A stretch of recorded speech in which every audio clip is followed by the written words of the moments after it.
Beleza, galera? Vamos lá para mais uma aula. Só retomando aqui um tema que eu tinha discutido na aula passada, que foi a relação entre o campo elétrico e o potencial elétrico. Como a gente escreve essa relação? Na aula passada a gente escreveu, chegamos ao resultado de que a variação de potencial entre o ponto A e um ponto B é escrito como uma integral de caminho do campo elétrico. Quando você vai até um ponto A, sai de um ponto A e vai até um ponto B e desse ponto B volta ao ponto A, você faz, portanto, um caminho fechado. Falamos sobre isso.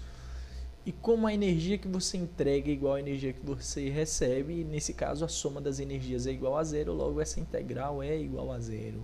Ele quer dizer que uma integral de caminho fechado de um campo elétrico ele é igual a zero. E o livro faz algumas discussões aqui, como por exemplo a integral de linha ao longo do campo elétrico ao longo de uma trajetória fechada deve ser igual a zero.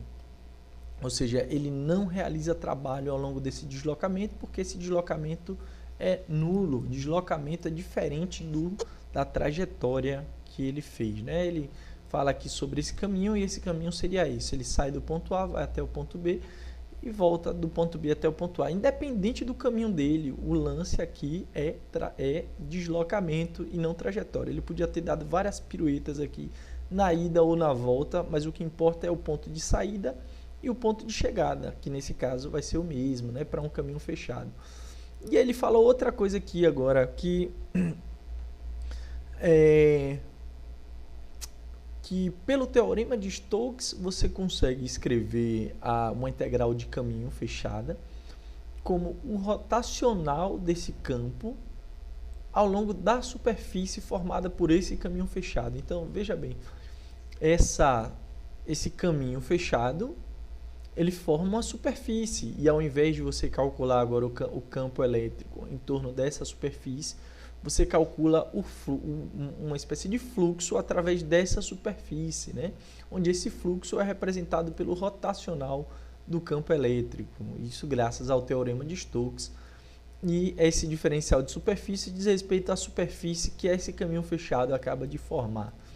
Nesse caso, a conclusão direta é que se a superfície existe e o rotacional do campo elétrico, produto escalar com a superfície é igual a zero, logo a conclusão que a gente pode chegar é de que o campo elétrico, o rotacional do campo elétrico é igual a zero.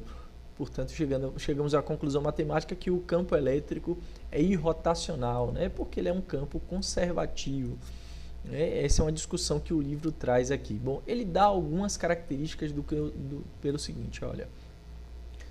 O campo elétrico, ou melhor, o potencial, pode ser descrito como uma integral de caminho, né, do campo elétrico por um caminho. Quando você escreve esse diferencial em termos de diferenciais ou variações em torno de coordenadas como x, y e z, essas variações dv representam, na verdade, variações espaciais. Então, variações espaciais do potencial são orientadas por um vetor, e esse vetor é o campo elétrico. Então, olha o lance aqui que você tem que se ligar. Ó. Por que o campo elétrico é igual ao gradiente do potencial elétrico? Porque, veja bem, gradiente é uma variação espacial de alguma coisa. É um operador matemático que indica variação espacial de alguma coisa. Se existiu a variação espacial do potencial, ou seja, se eu sair de um ponto cujo potencial era 10 volts e fui para um ponto cujo potencial era 50 volts, houve uma variação de potencial. E houve também, claro, uma variação de potencial não só na sua intensidade, mas nas posições, né?